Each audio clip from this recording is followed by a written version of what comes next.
And spawning down here in the bottom position for Exon. Give it up for Ryuichi.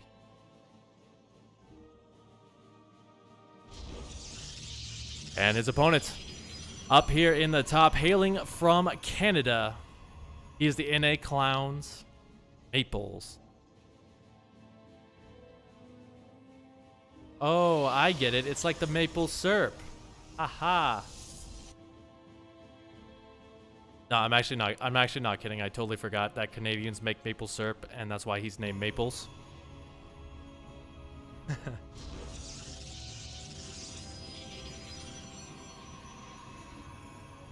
And yeah, that would be great, Drickett, if you could just make sure that that player you mentioned does remember to come on in. I know he can forget things sometimes.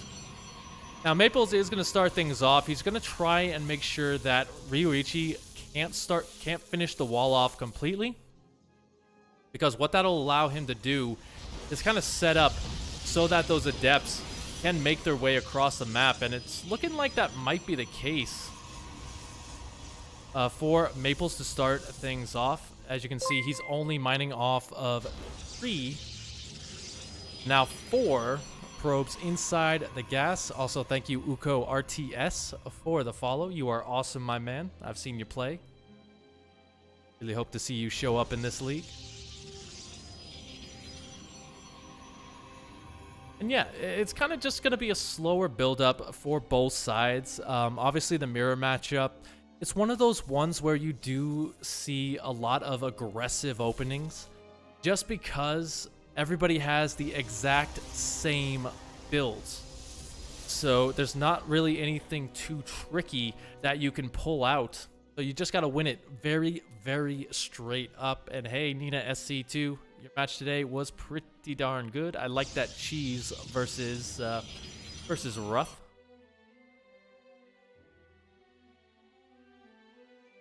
That doesn't look like Maple's main base right there. It seems a little bit far from home. Problem is, I don't really see a probe on the other side of the map with it.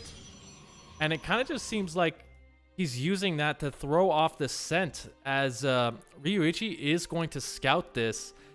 So just the fact that he doesn't see the Stargate with it, he's got to be kind of thinking, okay, maybe he's going to be bringing in some Dark Templars right there. Maybe it's just a forward post for a blink all-in. He doesn't know. All he knows is that there's a pylon there.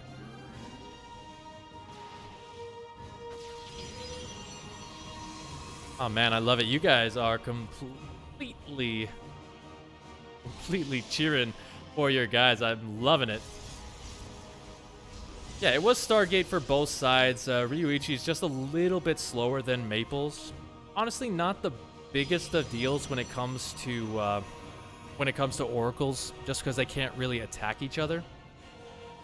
Kind of the one thing, their biggest weakness.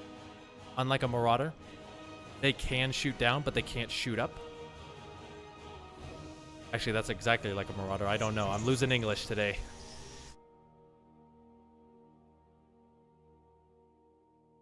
But yeah, Maples is going to follow up this Oracle with the small little push out by these 4 Stalkers. He probably is expecting there to not be too much of a defense, because you can see that Rui is already just going to be right on top of that Oracle. Gets it taken down. Not going to lose the Nexus either. So this is a really good defense to start things off. It's like the shield battery saving what it can, but already 3 workers going down, and a 4th may follow, but it doesn't look like he's actually focus firing. Also, that's being a little bit sloppy. You know, I thought I was going to see Zest levels of Oracle, but you know what? I digress. This is really good damage to start things off. Just being able to deflect the Oracle on the other side of the map as well is perfect. It did get 7 workers, so it hit that magic number where it's worth it. Not that big a deal. He's finally going to get that pylon. And from here, it looks like he's going to be sticking with the Oracle tech. Maybe just using that for a little bit of additional DPS, going in with the while he attacks with the Stalkers in the front. I don't disagree with that, but it is a very risky move because you risk getting overwhelmed. And if Maples does take a good fight, then he can counterattack very, very quickly.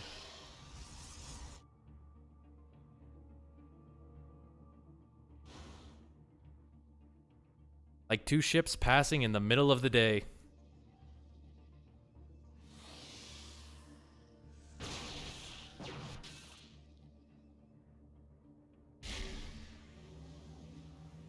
Little bit of a stasis trap as well. So these guys getting very tricky with their moves. This one a little bit more straightforward. He just can't fight into the shield battery just yet. The Oracle though gonna pull away a lot of those stalkers from the front. But really not able to really capitalize on that just yet. Got a little bit of a problem over here. Losing 5 workers. No shield battery. Wouldn't help anyway, because, you know, he is focus firing pretty well.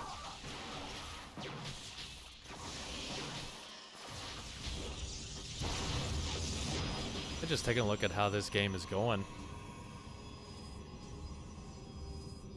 Not that one, this one.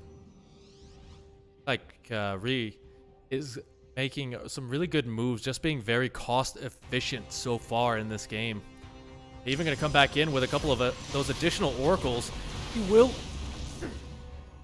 getting choked up because those oracles were so beautiful.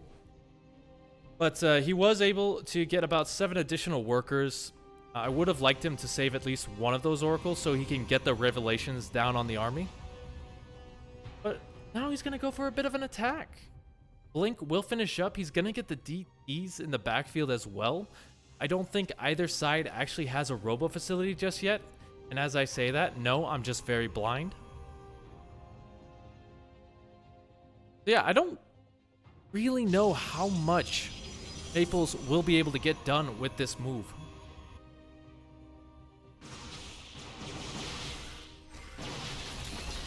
There you go. He blinks right on top of the retreating army. Gets 2 stalkers for free. A third may come.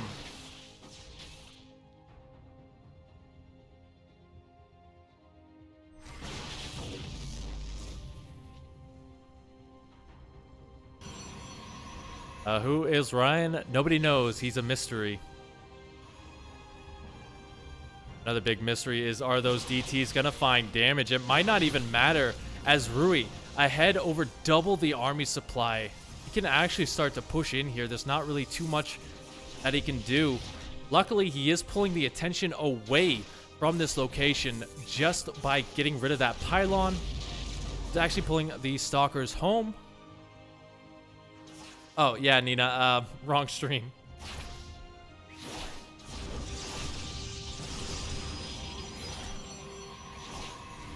And, you know, he does get 9 workers here, but the big brunt of the problem still remains. Taking a look at their building count here. Ruichi just has a little bit more. He's up 2 gates. That may not seem like a big deal, but I mean, at the same time, think about it. If you can warp in 4 stalkers, you're gonna be able to beat math amount of stalkers, less than 4 stalkers. Very late, I apologize. Now Maples trying to make something happen. Rui has had this third base much longer than Maples, who has only just now kind of set his up. By the way, that will get canceled. The probes are pulled to help defend, but this is just going to prompt Rui to go for the base trade. He feels like he has enough to clean this up before the army can really take out what he's looking at. And indeed, he is going to force the recall. I think that's a pretty bad move, as there is an immortal right now. The shield battery going to help out as much as he can, but even though the immortal is gone, I think he actually just focus fired his own sentry there. There you go. The army has fallen. GG is called, and Exon will take the first map of the series. Now, don't worry, guys. Even if we get a 3-0, we will be playing all 5 maps. excited for that. If you want to know what the maps are, you can hit !bracket, and that will take you to the NA Apprentice Team League. And you'll be able to see the order of everything except the players. Those are super secret.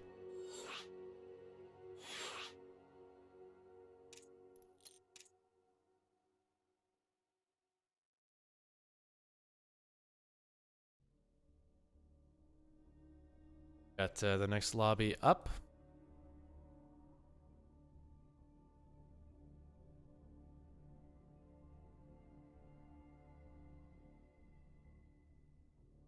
Like our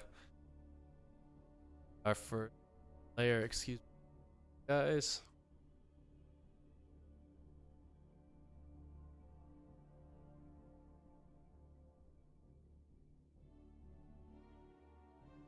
Sorry about that.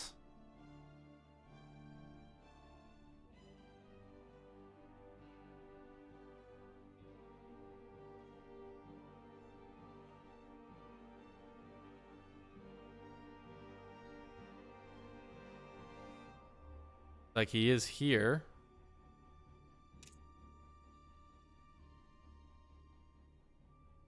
Got both our guys. This one's going to be a ZVZ.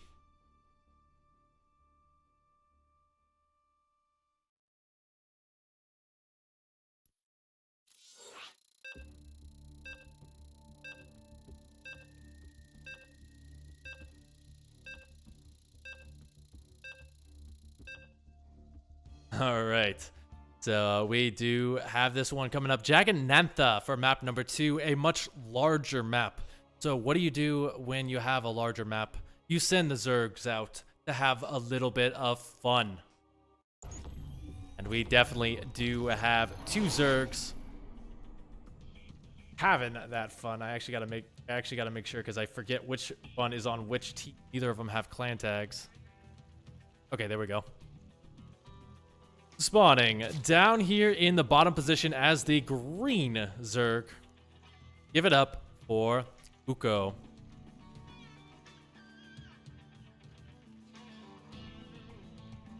And his opponent hanging out on Exon. They do have clan tags, by the way. I'm just very blind tonight.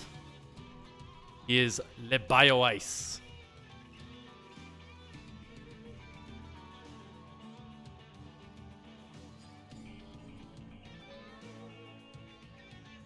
Okay, ZVZ. This is a pretty interesting matchup.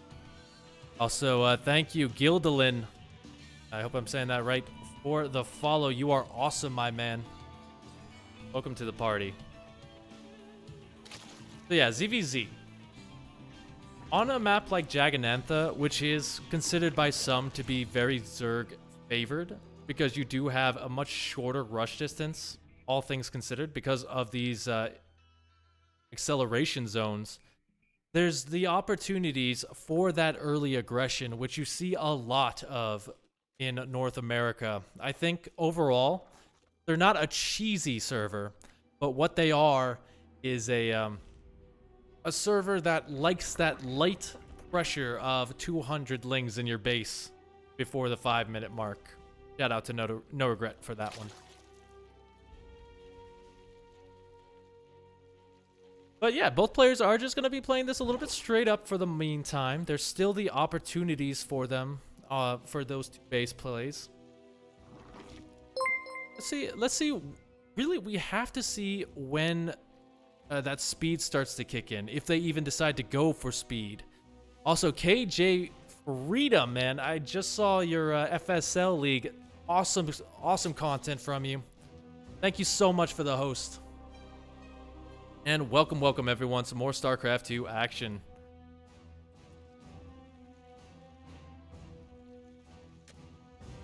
So it looks like BioIce is going to be squeezing out a couple of additional drones before kind of beginning any sort of defensive pressure. I say pressure, excuse me, guys. But yeah, both sides just going to be powering up here. No lings are actually on the field, so there's no early aggression. Although BioIce does throw down that baiting nest, whether it's for defense or he's going to go for it. is yet to be seen, but we don't see any response out of Uko. Now, this is a bit of a change. Bio5 deciding to go for the more aggressive third base location as well. That's going to set his rally point for quite a few of those lings to a much stronger position to come in. Now he's semi-hiding the lings. You know, he's trying to keep the real numbers away from this overlord. As you can see, just trying to make sure that he knows where that is. Also, thank you, Ruichi, for the follow, my man.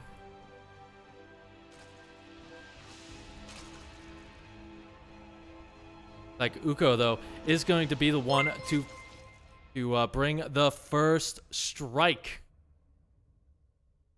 as he will be the first one to send lings across the map to try and get on top of this third. The banelings are morphing in safely behind the mineral line, so they will be able to kind of zone this out. Uko has to be very careful with where he decides to engage. Gonna lose 2 of the banelings here to some non-effective trades. Gets about 3 lings right there. But yeah, now all the banelings are gone for Bio5. He has to hold on for just a little bit longer, but he's losing to warp-ins. Yeah, thank you for the raid as well, my man. It is all good. I still don't know the difference.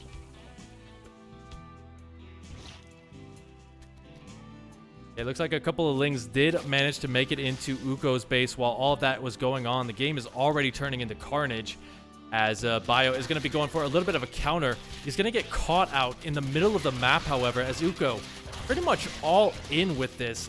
Drone production has completely halted for him on 37 workers. Even going to get 3 additional queens to help out with that. That is very aggressive.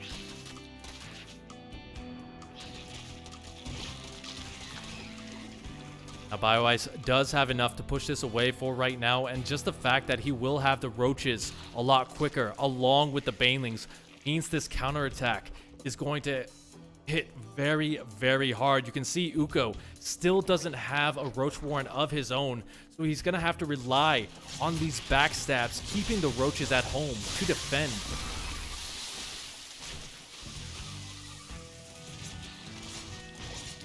Defend they shall for right now. We do have the bunch of banelings morphing in. How many does he have? Currently just those 2. He actually canceled most of them. The +1 upgrades coming in. But again, he's just going to have a smaller roach count because it's only just now finishing. He's relying on the queens, which I just don't think they really do that much versus the roaches. I do like this, however. Going in once again with a majority of his units. Queens do have enough transfuse energy. You just got to be careful not to fight off the creep because those biles can be devastating. The last of the lings doing what they can. The biles will get a couple of shots off, so the queen count will start to fall. But it looks like the roaches come out just in the nick of time, so defender's advantage will help out greatly.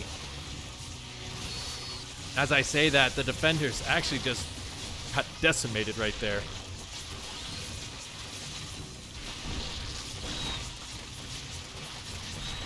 So now we see that big trickle of red coming across the map.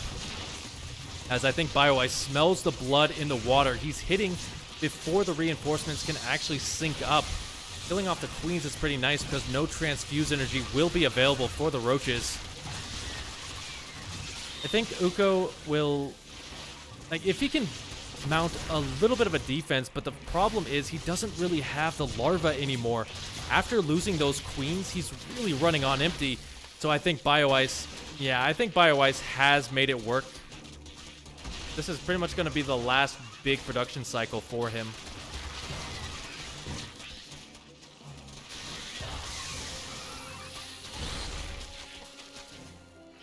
Funnily enough, if any roaches are coming across the map, they're going to have to waddle very slowly, as they don't actually have speed, because neither side ever got to a lair.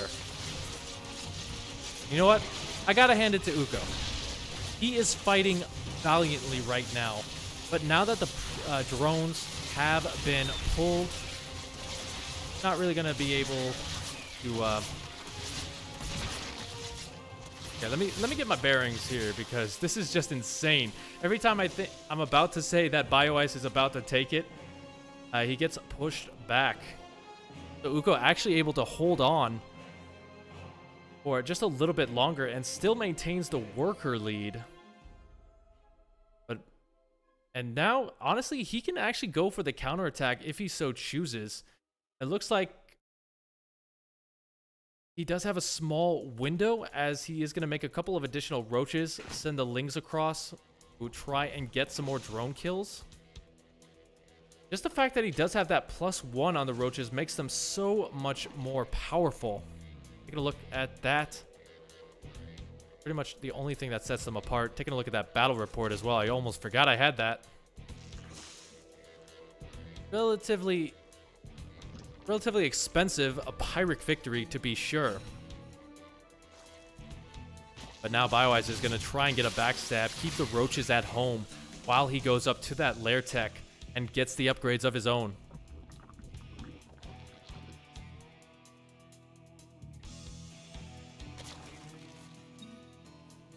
Oh, the wall is down, but we'll be able to make it in here. The roach is going to do what they can, but they're going to have to chase them down. And again, remember, they don't have speed yet, so they're going to be a little bit slower off of creep.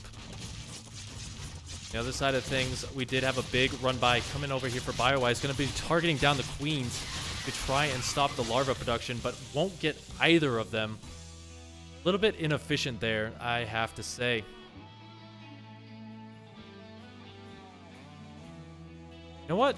The good thing about this game is that these guys aren't just sitting back and massing the roaches. They are being very aggressive, sending these small run-bys everywhere, trying to get the kills. And I really appreciate that because ZVZ can be a little bit of a quiet matchup sometimes after the first couple of minutes, but these guys are making it really exciting.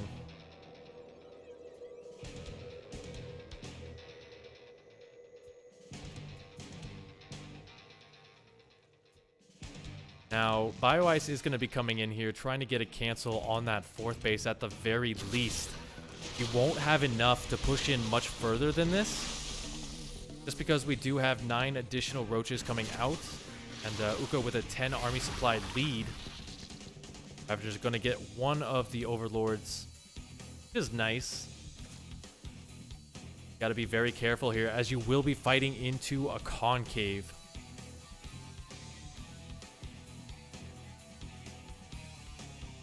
There is a good possibility with these 2 different angles for a surround. So Bio-Ice is going to try and commit, but Ukko has the superior army.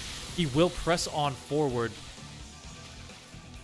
He does have Carapace as well, so his units are going to be hit a lot less, but the Biles, very nice right there. Going to try and slow this down as the Roach is going to be coming in 4 additional drones killed. But Bio-Ice really just not able to stop these run-bys efficiently. He's committing so much to the attack that it's really kind of hurting him on the defense.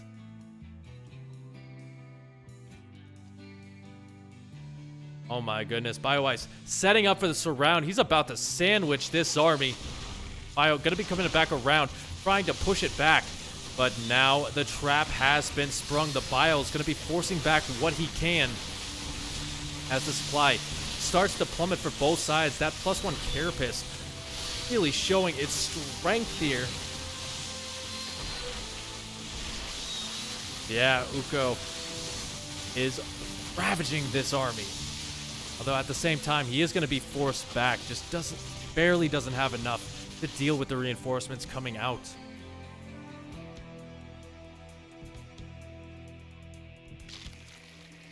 During all of that as well, 3 workers got killed. It sucks because, you know, those upgrades are nice and he's really looking like he's winning the fights very efficiently. But at the very last minute, Bio just really able to kind of micro his way a little bit better. The fact that he has the Ravagers forcing the Biles, which is forcing the disengages from Ukko, just means that he's never really able to take the big fight that he would want, even though he does have a huge army supply advantage. A little bit late for the battle report, sorry. But Uko actually just has so much that he can afford to send 3 or 4 roaches here and there. And this is just really efficient for him, getting 7 more kills. Like, my goodness. It's just not dying fast enough. Bio to stop it.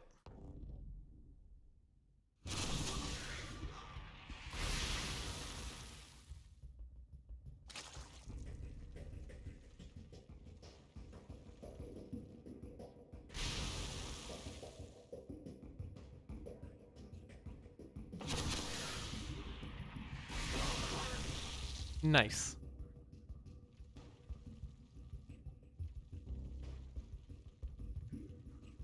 Only enough. Uko is going to get Overlord's speed.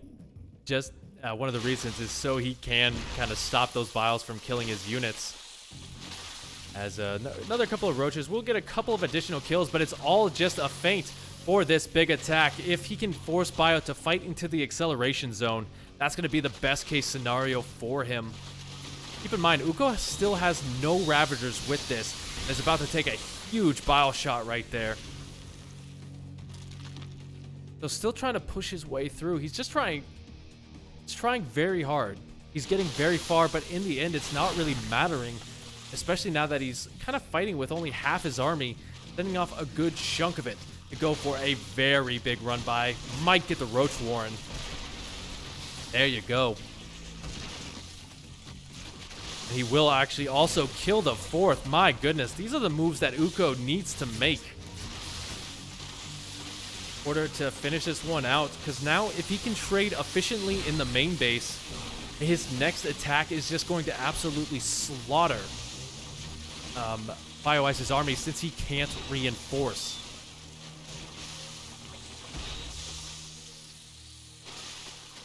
You can see Bio kind of feels the need to get something done here. He's sending a huge attack across the map, just trying to make sure that Uko can't take advantage of that momentary lapse of reinforcements.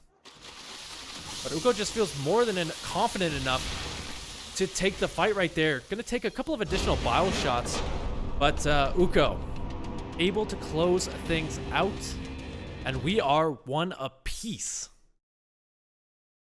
Wow. Okay, that was an action-packed ZVZ. That's not something you see every day.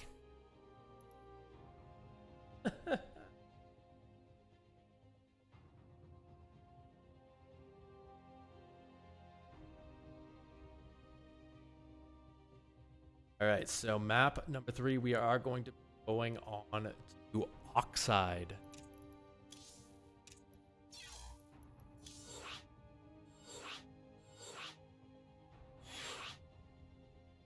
Here's in the lobby.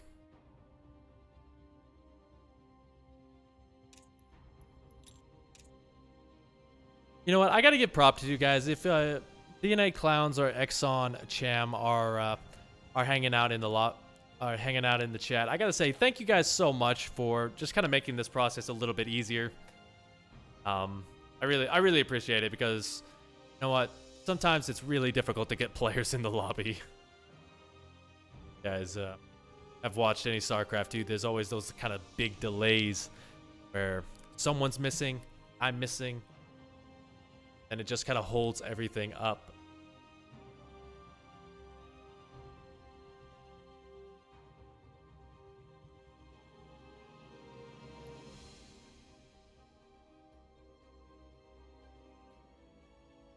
Okay, so just waiting.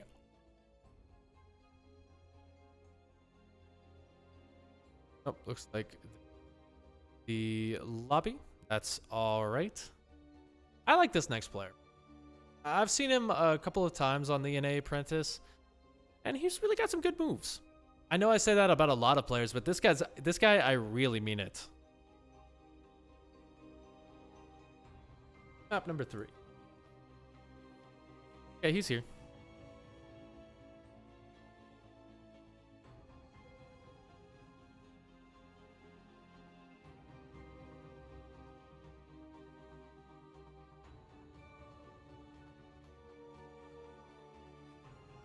You guys are having a good time. Make sure you hit that follow button if you want to see some more awesome NA Apprentice stuff. I will be doing the finals to the NA Contender this, I believe, Sunday at 3 p.m.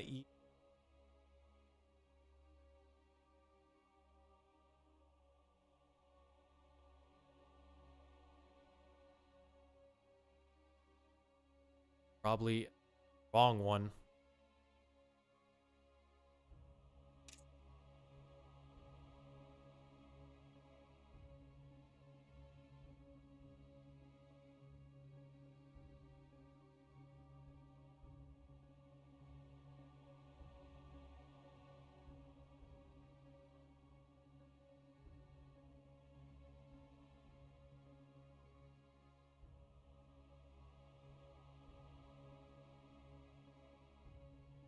All right, we got both of our players.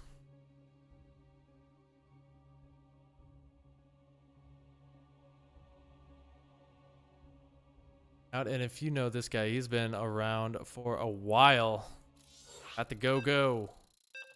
So here we go-go. And don't worry, I will wake you up before we go-go.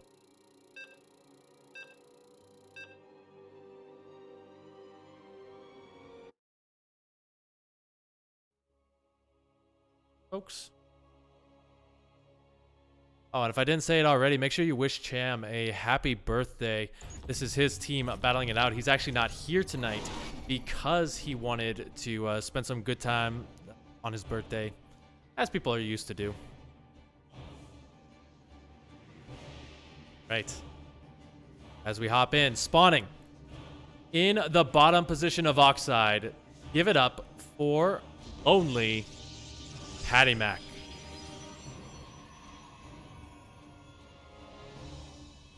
And his opponent up here. He may not have his clan tag, but you know what he's about. For Exon Gaming, he's Masa.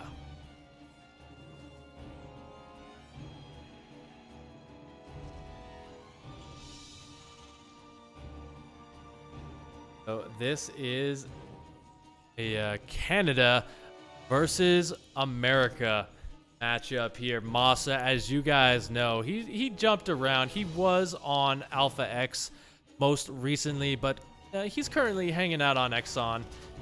You know what? We're gonna wish him the best. I'll still cheer for him, mainly because he's the Terran in this match, and I'm a little bit biased if you've ever seen my cast.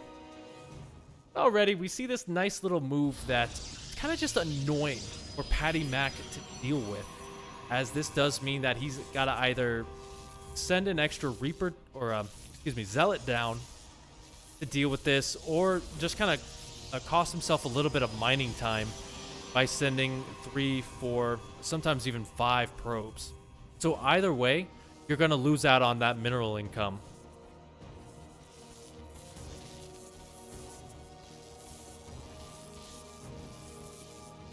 Now from here, he's also going to be skipping the Reaper, going straight into the reactor after that first Marine, which will keep him safe versus any sort of, say, Adept coming across. It's going to make sure that he has enough in case of Oracles. And it's overall just something we see a lot of Terran players doing recently, especially at the highest level, because it's so safe. Now, Patty Mac, though, wants to abuse that safety to be throwing down a very aggressive proxy Stargate. Right, never mind, it's a gateway. That's even worse, honestly, because there's 3 gates out. He's going to be chronoing out a warp gate, and he's probably just going to go in here, try and kill his opponent very early on. The thing about 3 gates is it will allow him to expand, as you can kind of see, and he will be able to get kind of a 3rd base later on because it's not completely all in, but at the same time it has the potential to do so much work. I actually saw, I believe it was Patience, do something similar just this morning versus Bjorn, and just Bjorn didn't really have a defense for it.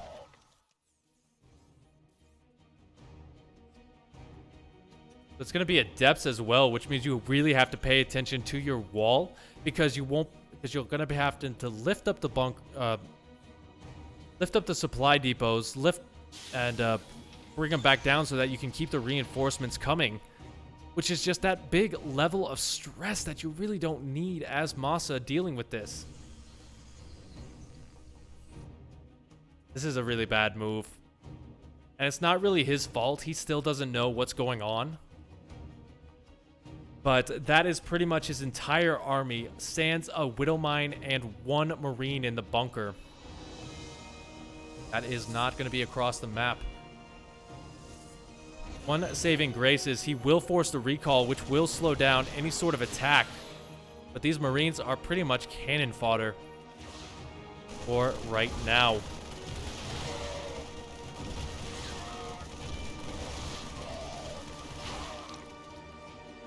Yeah, only getting 4 workers as well. I don't think that's necessarily worth it. But now he will be going for the Widow Mine drop, so if he can kind of catch Patty out of control, that will help out quite a bit. He will be able to get quite a few kills in that sense.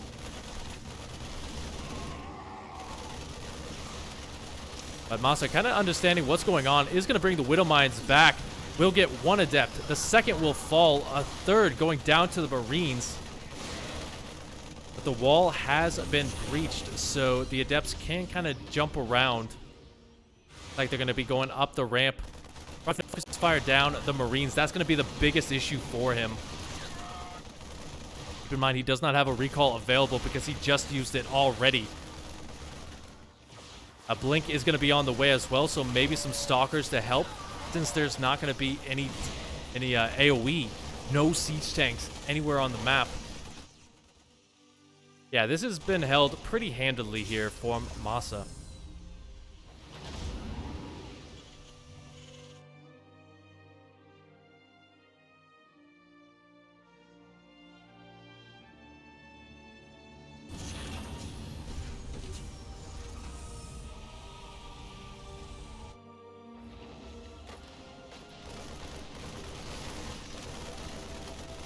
Not gonna lose the pylon now, so that's a forward position gone.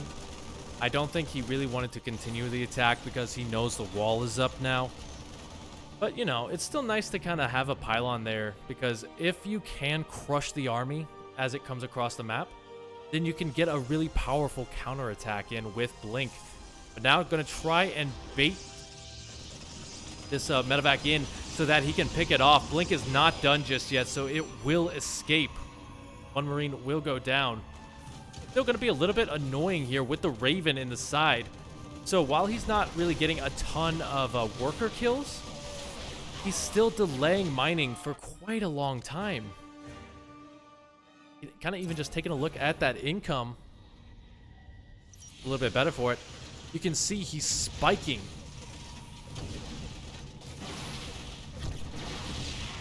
Okay, now getting 6 workers because Patty decided not to pull. That's even more direct damage.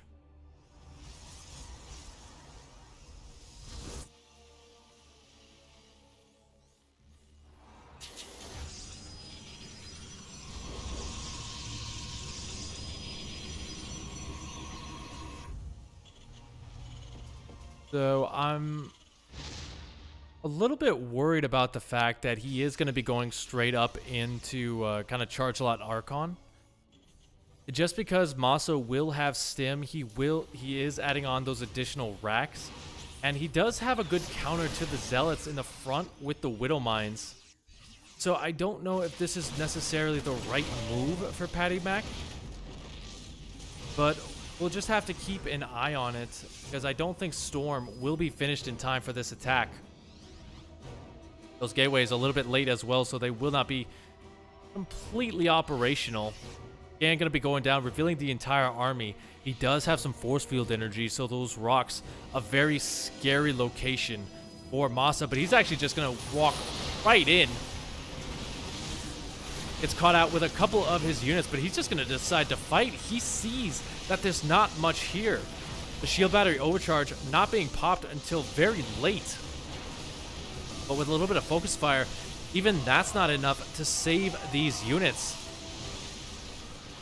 Also, just kind of embedding himself in this location, and once that overcharge is finito, that's all the energy out of the shield battery, and I think he has broken this location. Even the Immortal gonna fall before the Zealots can come reinforce. But Masa has some reinforcements of his own. The Widowmine doing a little bit more harm than good, but it will clean up all the Zealots. And Patty decides he's had enough, down half the supply. GG is called. Gotta say, these maps are going by very, very quickly, but they are action-packed all the way through. Now, the big question here. All right, we're on map number 4. You're down 2-1. Your opponent already has their players chosen throughout the entire match. Like, I already know everybody who's going to be playing on Cham's team. You don't know, as the NA Clowns, who is your best counter to everyone on Cham's roster.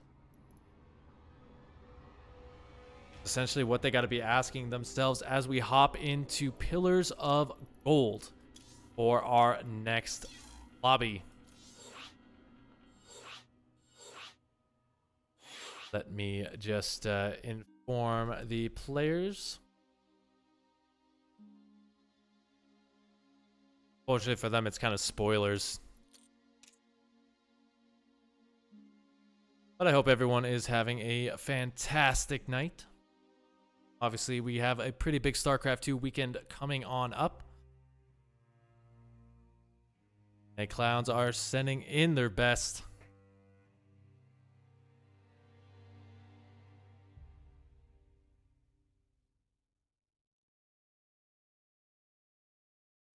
Going to be a ZVP. So the potential for a longer game here.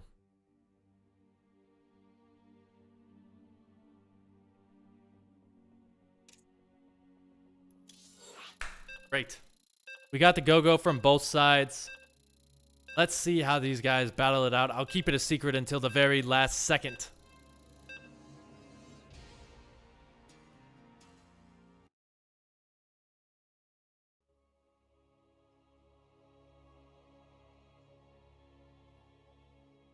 I have no idea how to update the media page.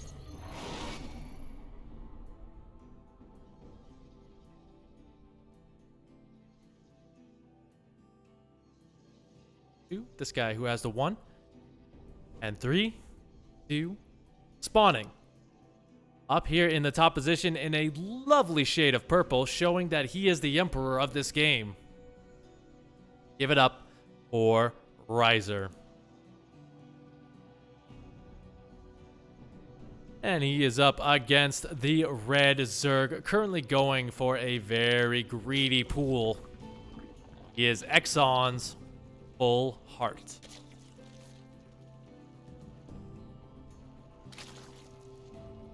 I think a more appropriate name for him right now would be No Heart, because this is a very dirty cheese. He's just looking to get the win for his team, and he doesn't care how he gets it. Now, on the other side of things, Riser not going to be cheesing with any sort of cannon shenanigans. But there is the potential for that proxy Stargate. He could go into Void Rays, which is kind of difficult to deal with sometimes as a Zerg player. There's just a lot of opportunities open for him. All he has to do is stop this one attack. He doesn't see any gas, but he also didn't see the hatchery going down, so he knows exactly what's up. Seeing the Lings pop is the kind of a final nail in the coffin for this as he chrono boosts out that first Zealot. I hope that wall is complete, and I'm sure he's hoping the same thing.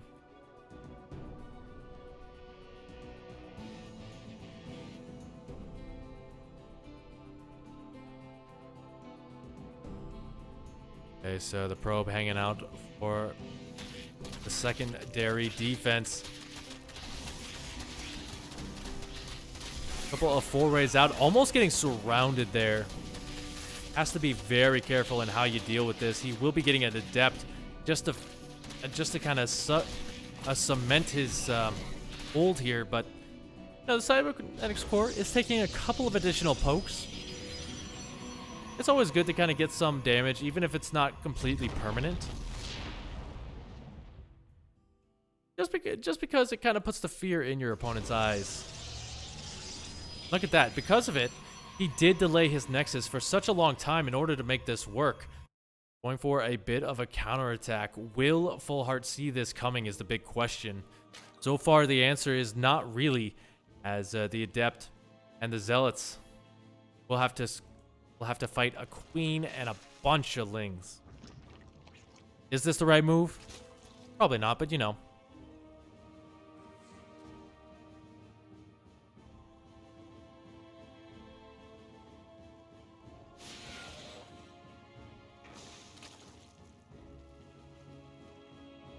It'll poke around with that Adept. Will reveal that you can't really fight that with only 2 Zealots and an Adept. So those probably will just go on home. Full Heart, though, keep in mind, he's only just now taking his 3rd base, so his economy is going to be pretty equalized to Risers. As soon as that Nexus finishes, you know, Riser is going to be able to play catch-up with the Chrono Boost to stay relatively equal with his opponent. Especially if he can get a little bit of damage done with this Stargate play. Looks like this will get scouted, and he does know that it is Oracle. Remember, you can see what's being made here, so he's not going to overreact. Just throw a couple of Spore Crawlers down, and bada bing, bada boom. You're safe, you're secure, and you are good to go.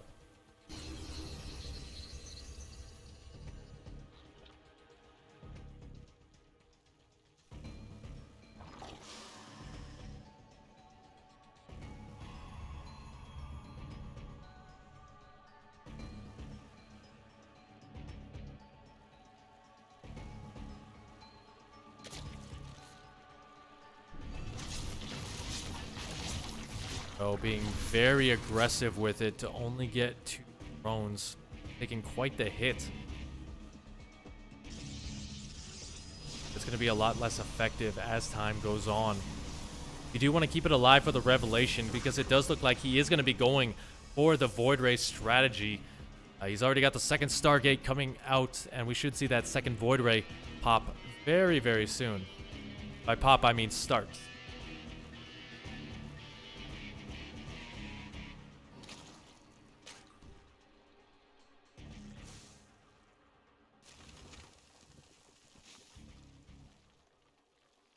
There we go. Now, there's a couple of different things that Full Heart has to recognize here. Once he sees the Void Ray, a couple of the ways you deal with this. He's already got Lair coming up, which is great, because that will mean that he can pop out the Hydralisks. But that's not really enough. You also need to drop down those Evo Chambers like we're seeing, just so you can stay ahead in terms of those upgrades. Remember, Void Rays, they can be a little bit tanky, even versus Hydralisks. So you just got to make sure that you're staying, ahead in that regard.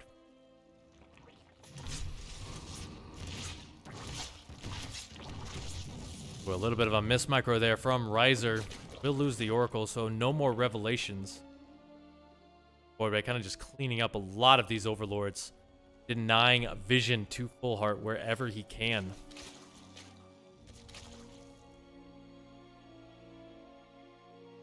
That Void Ray count is actually getting pretty big. The Hydralisk Den just still not done. My goodness. I thought Stim used to take a long time.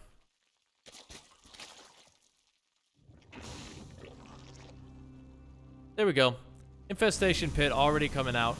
Lurker Den as well, so we might be seeing him go up to Lair pretty quickly. He's gonna have to be a little bit more defensive, just because he won't have the Lings back up to Hydras.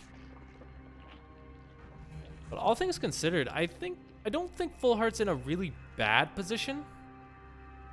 That might my opinion may change if he doesn't start popping out Hydralisks like yesterday. Okay, there we go. 6 Hydralisks on the production tab. That's not enough to deal with 5 Void Rays, but it's a start.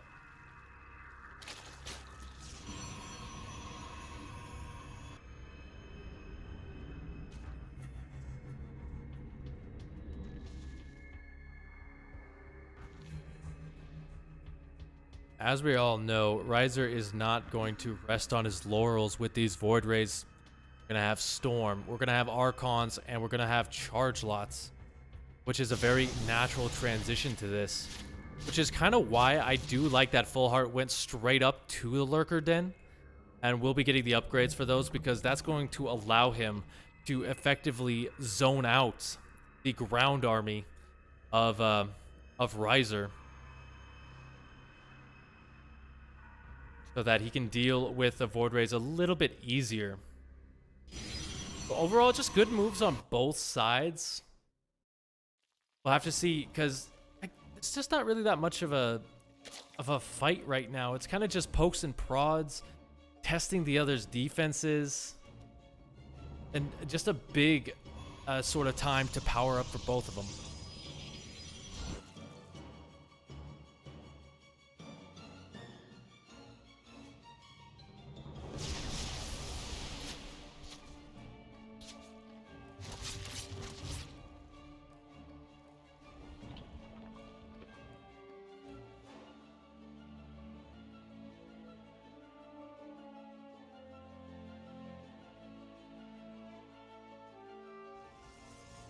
Little bit of a Ling run by, but Riser does have that wall.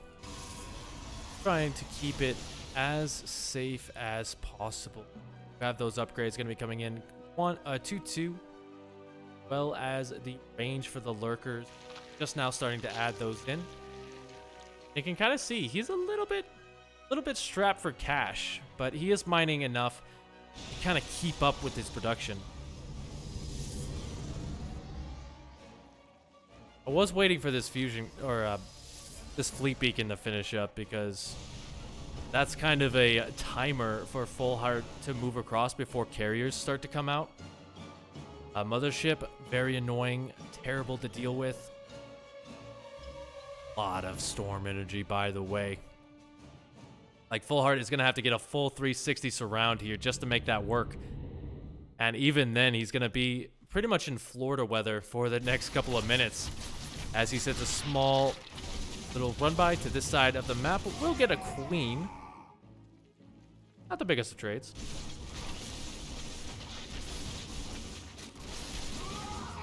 Actually,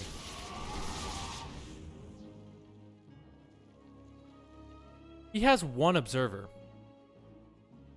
Does Riser. So if you know anything about Lurkers, they always have a Hydralisk backup, and with the Overseers, you are going to be able to snipe that Observer very easily, making this a very hard army to engage, because even though Storm does quite a bit of work, it doesn't really finish them off once they have that speed, which you can see he just got, because they can reposition so quickly. So I think right now, Riser, he doesn't really need to engage here other than to kind of trade out some of the supply to make room for more carriers. So that's kind of why you see him just out here on the map being a little bit pokey. He doesn't care to do damage. He doesn't care about too much. He just wants to trade out some of these lower tier units. A little bit late on the Storm. It looks like Riser did want to take this base, but just getting a little bit delayed. As Full Heart positioning himself with the Hydralisk. They don't, keep in mind, they don't really have that much support other than the Lurkers. This carrier is getting a little bit bold. One small Zealot run by going to be coming in, but Full Heart gets fully surrounded. Now the Hydralisk trying to fight the Interceptors as much as possible. The Archons are gone, but there is still so much Storm energy left on this. Full Heart will have to retreat with a good majority of his army. Quite an interesting fight right there. It was equal for both sides, but this opens up such a big avenue as that Lurker count has been decimated for Riser to move in onto Creep for the first time in a while.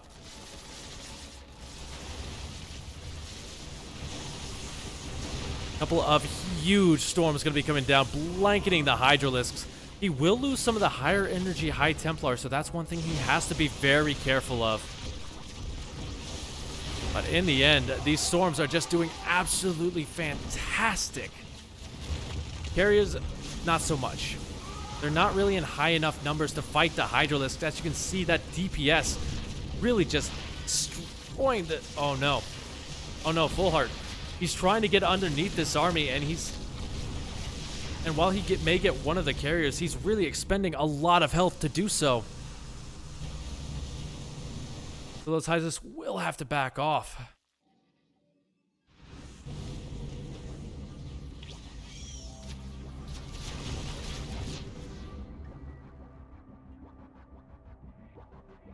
Now Full Heart is just full on producing these Hydralisks, as many as possible, because he wants to overwhelm this small amount of carriers. You have 3 more on the way. If they get there is the big question. Lurkers are going to burrow right here out of range. There is an Immortal to help deal with that. He needs to focus fire down these Lurkers, but he doesn't really have that much of a ground army, and you can see the Interceptors. They're doing a good work, but they are starting to run out. Now only 2 carriers are full. On the other side of the map, a small DT going to be coming in. 5 kills. Just trying to pull back as much as possible. And while Ryzar is just kind of rebuilding his interceptor count and getting more carriers for his trouble, he's gonna have to keep doing small moves like this to keep the Hydralisks off his side of the map. One of the big things that's really working out for him is he's essentially starving out Full Heart, who hasn't been able to really keep and hold a 5th for a very long time. So yeah, those mineral lines, they're starting to go down. So has a little bit here, pulling some off of here. They're starting to really disappear as Ryzer are going to be moving in with another maxed out army. We'll get the Lurker, we'll get the kill on the base. The Hydras are going to be coming over for the defense. Keep in mind, there are a lot of storms available under here, and he is now supply blocked, so he will need to remake those Overlords very soon. Yeah, I love this move right here. He's just going to go straight for the main base.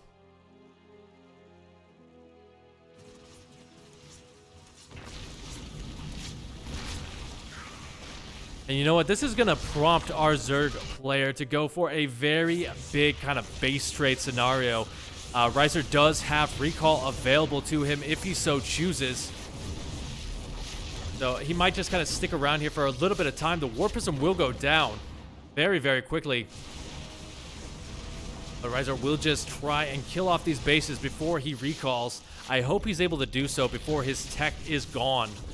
Because if he loses all this tech, he's not rebuilding it any time in this game. There you go, a very big recall. Will for Full Heart try to engage into this. The Interceptors not fighting as a unit. So they will get picked off to start things, but now the Golden Armada is here. No more carriers, no more Cybernetics Core, no more upgrades for them. But the storms just gonna decimate once again, and I think Ryzer has done it as he drops below 100 supply, does Full Heart. That's his army gone. That's his chances in this game. Dead as those Hydralisks. GG is called. Okay. We're on the ace match, all tied up. Wow. Ugh. I gotta say, PvZ, I think PvZ is the hardest one on my throat.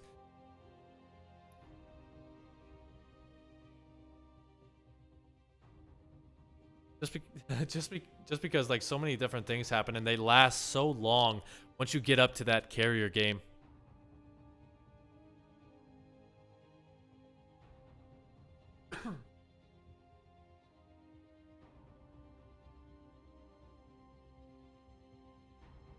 Lobby underway.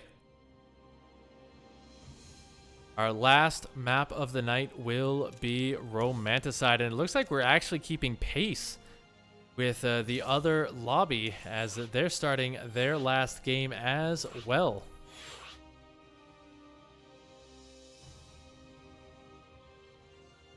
I do know who the ace player for Exon is. Let's see who the clowns send out to face him, as they do have their entire roster available to them now that it is the ace match.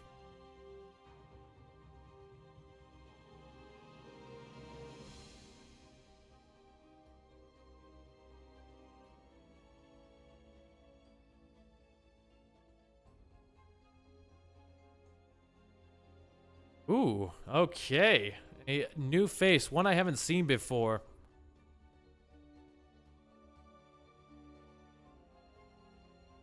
Let's see if he can take down this guy. The only thing I will say is this is a PVT.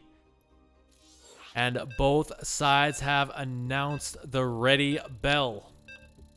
I'd like to remind you guys as well, if you want to see the other match, twitch.tv/Winter Gaming. He is taking care of, I think they're doing Alpha X versus Risen from the Gosu right now. They will... Okay, no. Gaming and Exon Nina. I don't know where they are with that series. But we are in the ace match. These guys are hungry for victory. Let's see who comes out on top and wins their team those coveted points. Remember, there are only 7 weeks to play, so every match counts. And spawning up here in the top position for the ace match, they brought back Masa.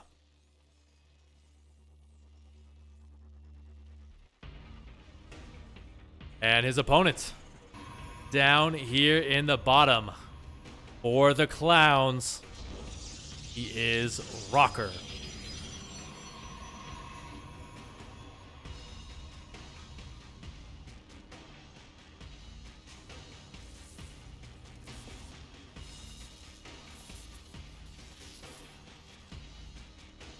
So we saw what happened with Patty Mac. Exon Masa was able to kind of just get into his head with that early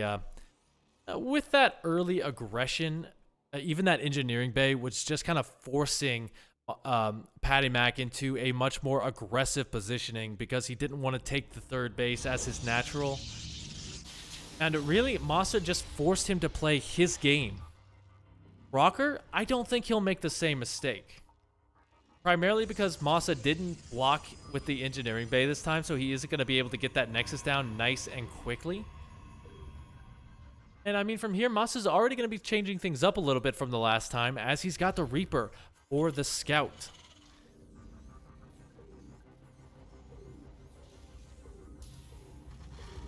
Now, in this region, North America, the Reaper is a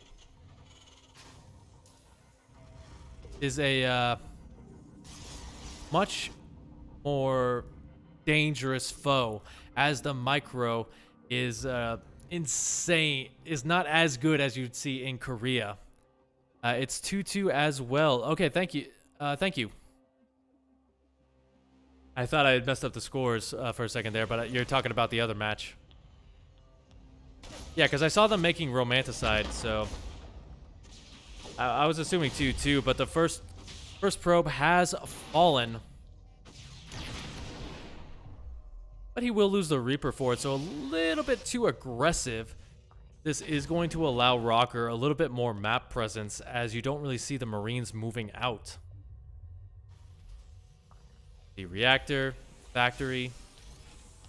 Nothing too fancy here out of Masa. I would like to see what he's going to be building out of here. Okay. That's about what I was expecting. It's going to be Widowmine drops, and this is going to try and punish the fact that Rocker is going for a very big third base. Like, that is very early, even by TVP standards, I'd imagine.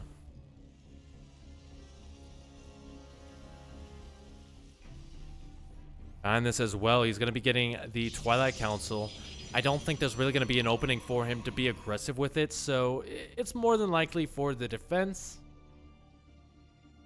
Which I definitely do agree. It's important to get the blink up as quickly as possible.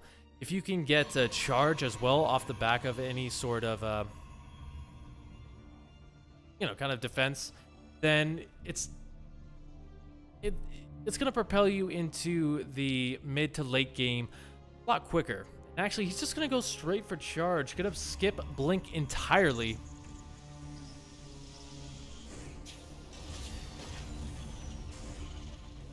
So from here, I mean, he's got to probably throw down the Templar Archives, right? There's not really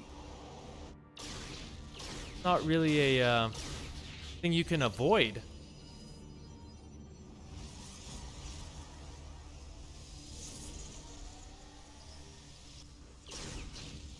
I don't know, but it does kind of tell me that he might want to be aggressive. As the Robo facility is coming up, let's see if he drops down a Warp Prism and just goes for a big Zealot attack.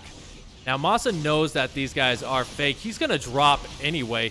Both of the Reapers do, or both of the... I am losing track of what units are what. But both of the Woodamines won't really get too much. He did get the Hallucinated Phoenix with one of them, and the second only getting one probe. So he's just going to have to keep this out here as a little bit of a deterrent from Rocker moving across the map. But I don't think Rocker is really going to be too deterred here, as I'm sure he wants to move across soon with a charge lot.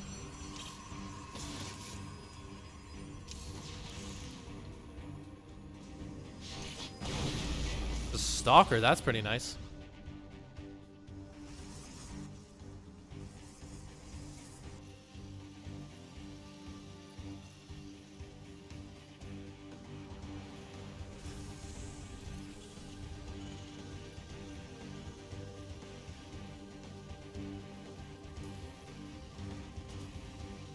Okay. So now Masa has full confirmation, if he didn't know before, about the third base being up. We do have a bunch of gateways coming in. Oh my goodness. Is he just going to try and overpower Masa with a big gateway army? That's the big question.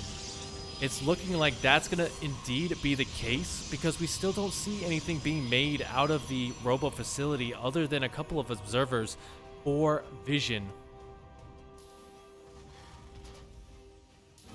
I mean, that's nice and all, but Masa's in a really good spot defensively. He's got those siege tanks ready to roll. What was that? I think that was a Viking or something.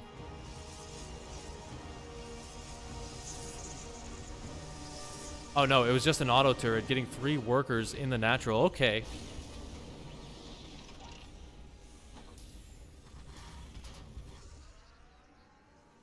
So, the fact that Rocker is going for this very heavy gateway style, there's a big problem with it. You're not going to be able to overwhelm Masa once he starts to get up to 3 bases. He adds on the additional racks. The units just don't scale as well as Bio with upgrades does.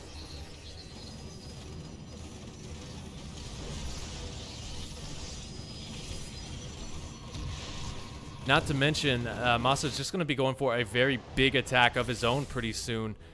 I don't see him really staying defensive for too much longer, especially once he adds on the ghosts. EMPs are going to be able to devastate the Zealots in the front. Okay, that's a little bit of a mistake, I imagine. I don't know what 2 upgrades you would be getting simultaneously out of the Robo Bay.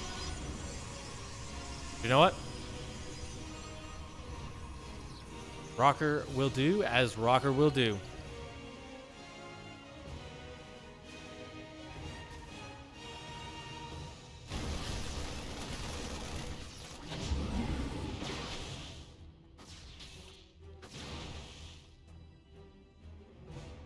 Small drop. Masa can keep finding little bits of damage right there. It's going to be a big death by 1,000 cuts situation. And going to go down, revealing not too much. Okay.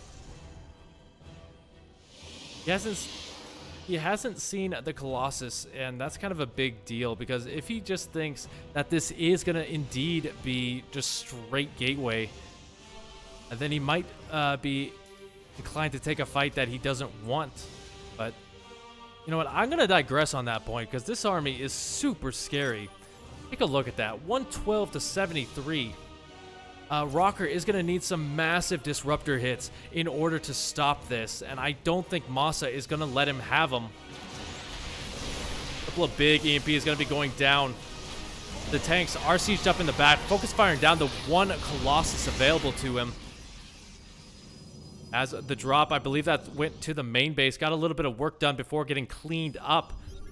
Now, Rocker just needs to buy himself a little bit of time if he's going to survive. The reinforcements, the big swell of red, pushing its way across.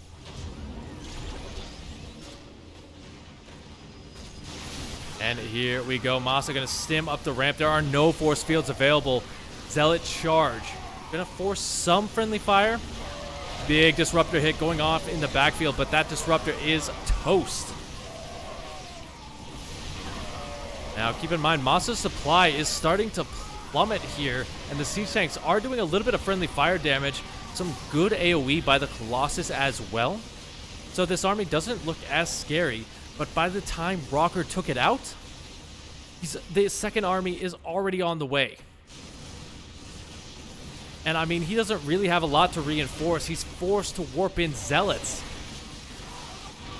I don't know about you, but one Colossus and a bunch of Zealots are not going to be able to clean this up.